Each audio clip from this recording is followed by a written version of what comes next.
اعوذ باللہ من الشیطان الرجیم بسم اللہ الرحمن الرحیم وقال الذی اشتراہ من مصر لامرأته اکرمی مثواہ عسى ان ینفعنا او نتخذہ ولدا وکذلک مکننا لیوسف فی الارض ولنعلمہ من تاویل الاحادیث واللہ غالب علی امرہ ولکن اکثر الناس لا یعلمون۔ یوسف علیہ السلام کو مصر کے اندر خرید لیا گیا، اور جس نے خریدا تھا وہ مصر کا وزیر خزانہ تھا۔ تو جب اس نے خریدا تو اس نے یوسف علیہ السلام کے ساتھ کچھ دیر جب باتیں کی خریدنے کے بعد، تو اس نے اندازہ لگایا یہ کوئی معمولی بچہ نہیں ہے، یہ کوئی عام بچہ نہیں ہے، یہ کوئی خاص ہے، اور اس کے اندر جو صلاحیتیں ہیں وہ دوسرے لوگوں سے بڑھ کر ہیں۔ ٹھیک ہے جی، کیونکہ بیچا تو آپ کو غلامی کی صورت میں گیا تھا، تو غلاموں کے حساب طور طریقے اور ہوتے ہیں، آزادانہ طور طریقے اور ہوتے ہیں۔ تو جب اس عزیز مصر نے یوسف علیہ السلام کے ساتھ کچھ لمحات کچھ وقت گزارا خریدنے کے بعد، تو اس نے اندازہ لگا لیا بھی غلام ایسے نہیں ہوتے ہیں۔ جو غلاموں کی سوچ ہوتی ہے وہ تو بڑی چھوٹی سوچ ہوتی ہے، یہ تو بڑے ہائی لیول کا بندہ لگتا ہے، بڑے ہائی لیول کی سوچ ہے، اس کی باتیں بڑی عجیب ہیں۔ ٹھیک ہے، تو یہ غلاموں والے طور طریقے اس کے نہیں ہیں۔ ٹھیک ہے، وہ حضرت مالک بن دینار رضی اللہ تعالیٰ عنہ کے بارے میں آتا کہ آپ نے کوئی غلام خریدا، غلام خریدنے کے بعد جب چل پڑے نا تو آپ نے راستے میں اس سے پوچھا، کہا میاں تیرا نام کیا ہے؟ اس نے کہا جی مالکوں کے نوکروں کے بھی کوئی نام ہوتے ہیں، غلاموں کے بھی کوئی نام ہوتے ہیں۔ کہا بھائی کھاتا کیا ہے؟ کہا حضور غلاموں کی بھی کوئی پسند ہوتی ہے۔ کہا سوتا کہاں ہے؟ کہنے لگے جی غلاموں کا بھی کوئی بستر ہوتا ہے۔ مالک بن دینار حیران رہ گئے کہ یار یہ غلام ہو کے ایسی باتیں کر رہا ہے۔ ٹھیک ہے، چپ کر کے گھر آ گئے، رات کو جب گئے اور اس کو اپنے کمرے میں ٹھہرا دیا، تو رات ہوئی، کیونکہ دماغ میں یہ باتیں تو تھی نا کہ یار میں نے اس سے پوچھا تھا ابھی کیا کھائے گا، کیا پیے گا، کہاں سوئے گا، کیا نام ہے تیرا؟ اس نے کہا حضور نوکروں کا غلاموں کا کچھ بھی نہیں ہوتا ہے۔ تو رات کو اٹھے اور جا کے جب اس کے کمرہ کے اندر دیکھا تو وہ سجدے کے اندر سر رکھ کے رو رہا تھا، عرض کر رہا تھا پروردگار اگر تو نے مجھے اس غلامی کے اندر نہ رکھا ہوتا تو میں دن کو بھی تیری بارگاہ اقدس میں جھکا رہتا میں۔ تو ساتھ ہی اس کو آزاد کر دیا۔ تو بہرحال غلاموں کی سوچ اور ہوتی ہے اور آزادوں کی سوچ اور ہوتی ہے۔ ہاں، علامہ اقبال رحمۃ اللہ علیہ کے شعر ہے نا، غلامی میں کام آتی ہیں تدبیریں نہ شمشیریں۔ بندہ جب غلام ہو نا پھر نہ انسان کی سوچ کام آتی ہے نہ انسان کی تلواریں کام آتی ہیں۔ بندہ ہو غلام، جو ہو ذوق یقین پیدا تو کٹ جاتی ہے زنجیریں۔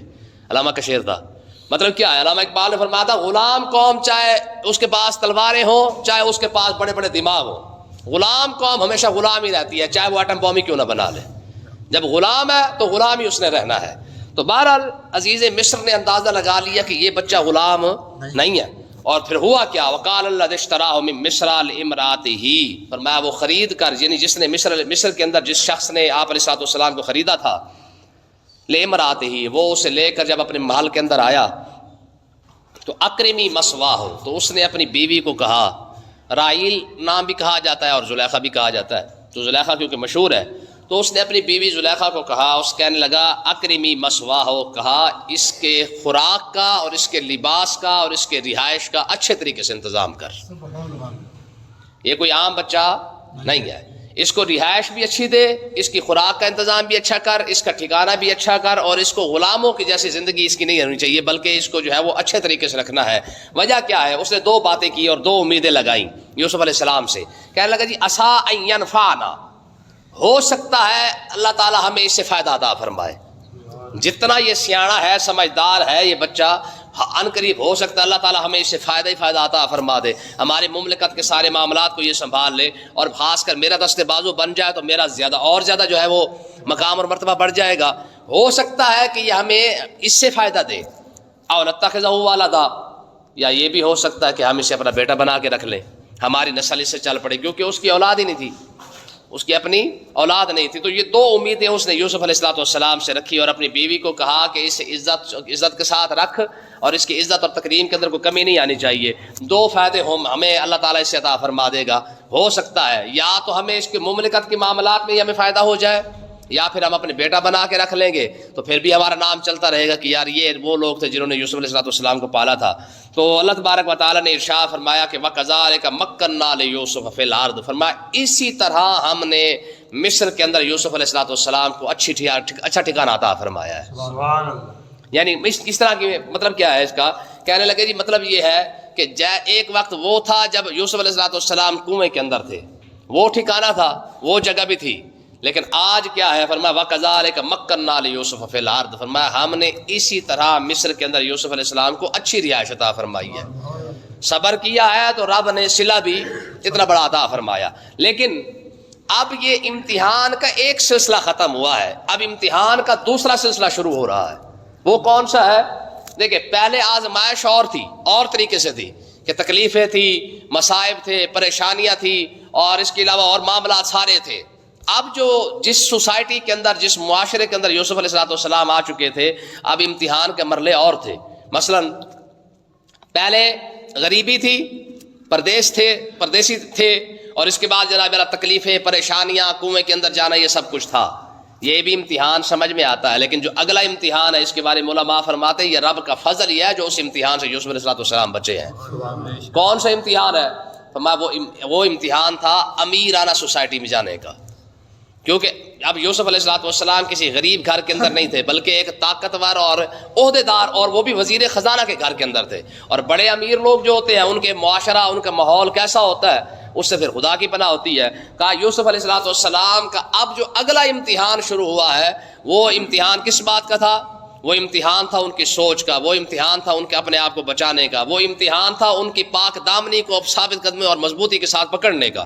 کیونکہ اب وہ اس معاشرے کے اندر آ چکے تھے جس معاشرے کے اندر بے حیائی، برائی، یہ سب کچھ عام چلتا ہے، اور وہ عارضی نہیں ہوتی ہے۔ تو اللہ تبارک و تعالیٰ نے ارشاد فرمایا کہ ہم اب یوسف علیہ السلام جب اس ماحول کے اندر آئے، ٹھیک ہے جی، دیکھیں نا جی، کہاں وہ غریب الدیار وہ وقت، کہاں آپ جناب اعلیٰ وقت کے وزیر خزانہ کے گھر کے اندر آ کر رہائش اختیار کرنا۔ اللہ تعالیٰ نے ارشاد فرمایا پھر ہم نے کیا کیا؟ فرمایا کہ یوسف علیہ السلام جیسے اس گھر کے اندر آئے، اس ماحول کے اندر آئے، وَلَنُعَلِّمَهُ مِن تَأْوِيلِ الْأَحَادِيثِ، ہم نے باتوں کے انجام کا علم جو ہے نا وہ یوسف علیہ السلام کو عطا فرما دیا۔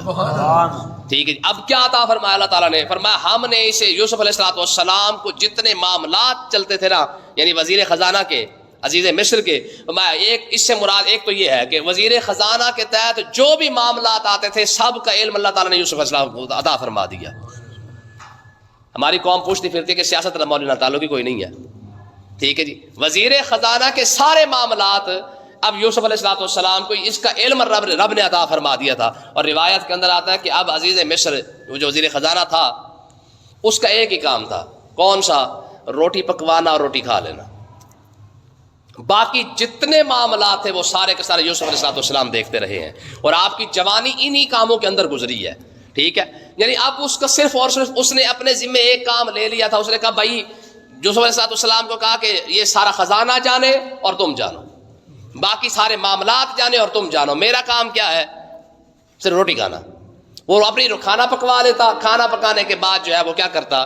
وہ اپنا کھانا کھا کے فارغ ہو جاتا، باقی سارے معاملات یوسف علیہ السلام دیکھتے رہے۔ اور ایک بات تو یہ ہے، اور دوسری بات کیا ہے؟ فرمایا وَلَنُعَلِّمَهُ مِن تَأْوِيلِ الْأَحَادِيثِ سے دوسری مراد یہ ہے کہ ہم نے خوابوں کی تعبیر کا علم عطا فرما دیا۔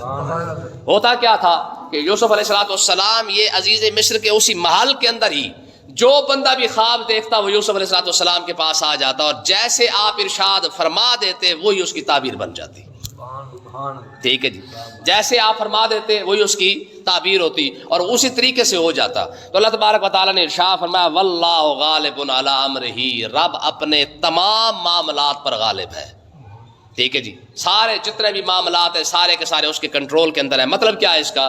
کہ بھائیوں نے کیا سوچا تھا کہ یوسف ضائع ہو جائے گا، لیکن اللہ کی حکمت کیا تھی کہ اللہ نے مصر کا بادشاہ یوسف علیہ السلام کو بنانا تھا، ٹھیک ہے۔ میں نے کل آپ کو کہا نا کہ خواب اچھا ہے لیکن اس کی تکمیل کتنی مشکل ہے۔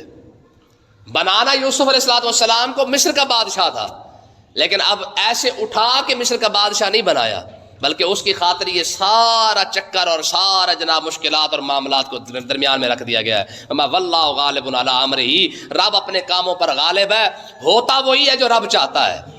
باقی برادران یوسف نے جو کوشش کی ہے ان کا مقصد کیا تھا کہ یوسف ختم ہو جائے گا، ضائع ہو جائے گا، ہمارا بھی قصہ ختم ہو جائے گا، ہمارا بھی جو ہے وہ معاملات سارے ٹھیک ہو جائیں گے۔ لیکن اللہ تعالیٰ نے ارشاد فرمایا کہ تم یہ نہ سمجھو کہ تم یوسف کو دور کر کے اپنا کام سیدھا کر رہے ہو، حقیقت یہ ہے کہ رب تمہارے ذریعے یوسف کو اپنی منزل پر پہنچا رہا ہے۔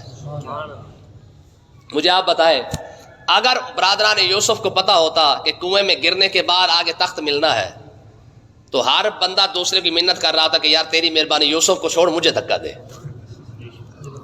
سمجھ آئی کہ نہیں ہے؟ اگر ان کو پتا ہوتا کہ اس کنویں میں جانے کے بعد سے اگلی منزل بادشاہی ہے تو مجھے آپ پتا ہے کون اس کنویں کے اندر نہ جاتا, ہر بندہ اس میں چھلانگ لگا دیتا. لیکن کیونکہ اللہ کی حکمت اپنی جگہ پہ ہے, اس کا علم اپنا ہے, اب یہ اور طریقے سے سوچ رہے تھے. رب کا جو منصوبہ تھا وہ کسی اور طریقے سے تھا کہ انہوں نے جناب والا کنویں میں ڈالنا تھا, انہوں نے یوسف علیہ السلام کو بیچنا تھا اور پھر بیچ کر اگر یہ سوچ کوئی اور چل رہے تھے.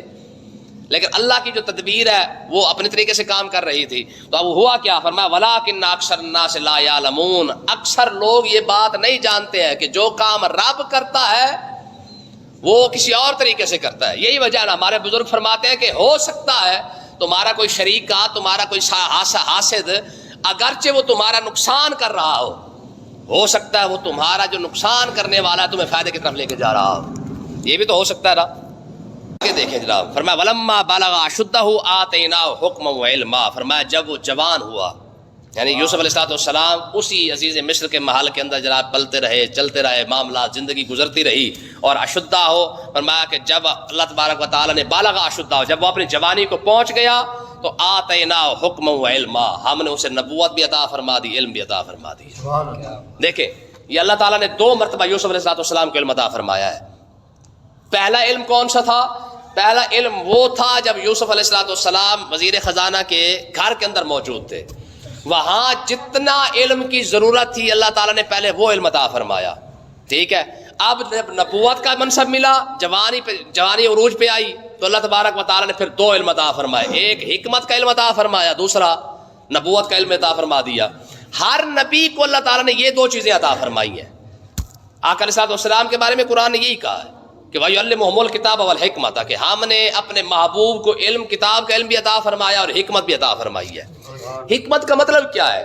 یاد رکھیں کسی بھی معاملے کو تنائی کے ساتھ, سمجھداری کے ساتھ اس کو سنبھال لینا اور سنبھال کر اس کا فیصلہ کر دینا, اسی کو حکمت کہتے ہیں. ٹھیک ہے جی, کسی چیز کو سمجھداری کے ساتھ چلانا. مثلا آپ دیکھیں اسلام کے اندر شراب حرام ہے, بت پرستی بھی حرام ہے. بت پرستی بھی حرام ہے اور شراب بھی حرام ہے, لیکن دونوں چیزوں کو اکٹھا حرام نہیں کیا گیا. بت پرستی تو شروع سے ہی کہہ دیا گیا بھی لا الہ الا اللہ, کوئی خدا نہیں ہے, بات ختم. ٹھیک ہے, لیکن شراب کو اس طریقے سے حرام نہیں کیا گیا. کیوں؟ کیونکہ اس کی وجہ کچھ اور ہے کہ اگر آپ کوئی شخص بتوں کی عبادت نہ بھی کرے, اسے کوئی جسمانی طور پر کوئی فرق نہیں پڑتا, ذہنی طور پر فرق نہیں پڑتا, ہٹنا ہی ہے نا, سائڈ پہ ہو گیا. لیکن شراب کیونکہ گھٹی میں شامل ہو چکی تھی, اب حکمت کیا تھی کہ یکدم اگر کہا جاتا کہ بھائی کل سے شراب بند, نتیجہ کیا نکلتا, اس پر مسلمانوں کے لیے بڑی مشقت اور پریشانی بن جاتی کہ یار اچانک اس کو کیسے چھوڑے. ٹھیک ہے, اب مثال کے طور پر جیسے آج کے دور میں سگریٹ مبارک, ٹھیک ہے جی, اور بیڑی پاک. سگریٹ مبارک اور بیڑی پاک اگر آپ لوگوں کو کہہ رہے بھی کل تو نہیں پینی, مر جائے گا پھر بھی پیے گا. حکمت کیا ہے کہ اس کو آرام آرام سے آہستہ آہستہ بیڑی پاک ہو اس کو بھی تھوڑا کر دیں. ٹھیک ہے, اور سگریٹ مبارک بھی. تصوف کا بھی یہی حکم ہے. علماء فرماتے ہیں کہ ولایت کی جو پہلی منزل ہے نا, فقر کی پہلی منزل, وہ ہے بھوک.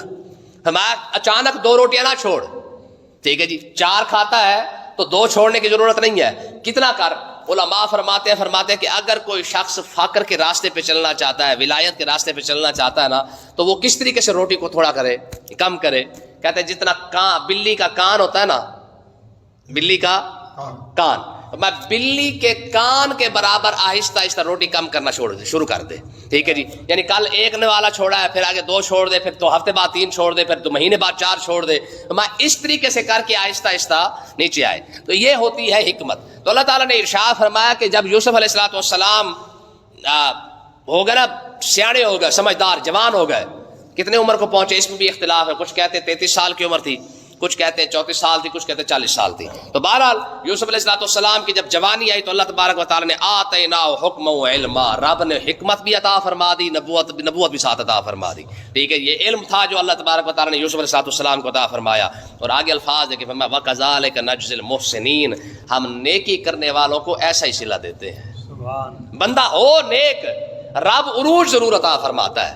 ٹھیک ہے جی. آقا علیہ الصلوۃ والسلام نے بڑی خوبصورت بات ارشاد فرمائی. حضور نے عمر بڑھانے کا نسخہ عطا فرمایا ہے. جتنے مرضی ڈاکٹروں کے پاس چلے جاؤ, جتنے مرضی حکیموں کے پاس چلے جاؤ, آپ جتنے مرضی جناب اللہ خشک میوے اور بادام اور گری کاجو سارا کچھ کھا کے دیکھ لیں, عمر نہیں بڑھے گی. لیکن عمر بڑھنے کا ایک نسخہ حضور نے کیا عطا فرمایا ہے. آقا علیہ السلام نے ارشاد فرمایا کہ اگر کوئی شخص یہ چاہتا ہے کہ اس کی عمر بڑھ جائے تو میں لا یرید الا البر. ٹھیک ہے, لا یرید الا البر. حضور نے ارشاد فرمایا جتنی نیکیاں کرتا جائے گا رب اس کی عمر کے اندر اضافہ کرتا جائے گا. ہے لا يرد القضاء الا الدعاء ولا يريد بالعمر الا البر. آقا علیہ الصلوۃ والسلام نے ارشاد فرمایا کہ قضا کو جو ہے وہ دعا ٹال سکتی ہے, اور اگر کوئی شخص چاہتا ہے کہ اس کی عمر کے اندر اضافہ ہو جائے, ٹھیک ہے جی, 5-7 سال اور کٹ جائے, ٹھیک ہے, اگر شہباز شریف چاہے, نواز شریف چاہے, تو اس کے لیے سب سے پہلا نسخہ کیا ہے کہ سارے پیسے واپس کرنا. بھائی ان کے لیے تو پہلی نیکی یہی ہے. جس طرح شیطان خان ہو رہا پرا, جن لوگوں نے کرپشن کر کے بےایمانی کر کے پیسہ کمایا ہے, کھایا ہے, اگر یہ چاہتے ہیں کہ جہنم میں ذرا 5 سال لیٹ جائے ہم, تو 5 سال لیٹ جانے کا بہترین نسخہ یہ ہے کہ پاکستان کے پیسے واپس کر دے. اللہ نے چاہا تو انشاءاللہ 5 سال بعد جہنم میں جانا تو انہوں نے ضرور ہے. اے گل تو پکی کنفارم ہے, تو ساڈے تو قرآن رکھا لو سر تے. ٹھیک ہے جی, جنہیں ایک بندے نو روایا ہوئے انہیں جہنم میں جانا, تو جنہیں پورے پاکستان نو روایا ہویا ہوئے, ٹھیک ہے جی, وہ کی بچ جائے گا. تو بہرحال اللہ تعالیٰ نے ارشاد فرمایا وَكَذَلِكَ نَجْزِي الْمُحْسِنِينَ, ہم نیک لوگوں کو جزا ضرور عطا فرماتے ہیں. کیا مطلب ہے اس کا؟ مطلب یہ کہ یوسف علیہ السلام کتنے نیک تھے کہ بچپن کے اندر کنویں میں ڈالا جا رہا ہے پر پھر بھی صبر کر کے بیٹھے ہیں. اس سے بڑی نیکی کی اور کیا مثال ہو سکتی ہے کہ اللہ کا نبی ہے 10 سال کی عمر کے اندر اپنے ستا رہے ہیں, اپنے تکلیفیں دے رہے ہیں, اور کنویں کے اندر پھینکنے کا مقصد یہ تھا کہ یوسف علیہ السلام وہیں شہید ہو جائیں گے. اتنا سب کچھ کرنے کے بعد بھی تو صبر کرتے رہے. اور اس سے بڑا صبر کیا ہے؟ اچھا, نکالنے کے بعد ایک مرتبہ بھی قافلے والے کو نہیں بتایا کہ یار تم جانتے ہو میں کون ہوں, ایک مرتبہ بھی نہیں بتایا. حالانکہ جو خاندان ابراہیم ہے وہ تو بڑا مشہور خاندان تھا. اگر ان کو بتا دیا جاتا کہ بھائی میں, تم جانتے ہو میں کون ہوں, میں یعقوب علیہ السلام کا بیٹا ہوں, اسحاق علیہ السلام کا پوتا ہوں, اور ابراہیم علیہ السلام کا پڑپوتا ہوں میں, اتنی بات بتا دیتے وہ تو آپ کے قدم چوم چوم کر جو ہے مر جاتے. لیکن کیوں؟ کیونکہ اللہ کی تقدیر پر اللہ کا نبی راضی ہو کے جا رہا ہے. اور عمر کتنی ہے؟ 10 سال ہے. ٹھیک ہے, فرمایا کہ سارے سفر کے اندر ایک بندے کو نہیں بتایا کہ میں کون ہوں. یہاں کسی کی سلام دا ہو نا تو 36 بندوں کو بتاتا میرا فلانا نہیں, اپنی ہیلو ہیلو لائے ان نال اپنی بڑی ہیلو ہیلو ہے. ٹھیک ہے, اتنا ہمارا چھوٹا بھانڈا ہے, لیکن نبی کتنا صبر والا اور کتنا بڑا بھانڈا ہے نبی کا کہ جناب سارے قافلے کے اندر سب کچھ برداشت کر گیا ہے, لیکن اتنا بھی منہ نہیں کھولا کہ میں ہوں کون, اپنا تعارف نہیں کروایا ہے. میں جب یوسف علیہ السلام نے اتنا صبر کیا نا اس عمر کے اندر آ کر, تو اللہ تبارک و تعالیٰ نے پھر وہاں سے نکال کے پھر اتنا بڑا محل بھی ساتھ عطا فرما دیا ہے. ٹھیک ہے جی, یعنی صبر کا اتنا بڑا انعام ہے کہ جب انہوں نے اس سفر کے اندر سارا صبر کیا تو رب نے کوئی غریب گھر نہیں ان کے لیے منتخب کیا, بلکہ کیا کیا ہے, جو سب سے مصر کے اندر سب سے امیر ترین گھر تھا, اللہ تعالیٰ نے یوسف علیہ السلام کو رہائش کے لیے بھی وہی جگہ اختیار فرمائی ہے. ٹھیک ہے, یہی فرمایا ہم نیکوں کو ایسے جزا دیتے ہیں. اللہ پاک سمجھنے کی توفیق عطا فرمائے.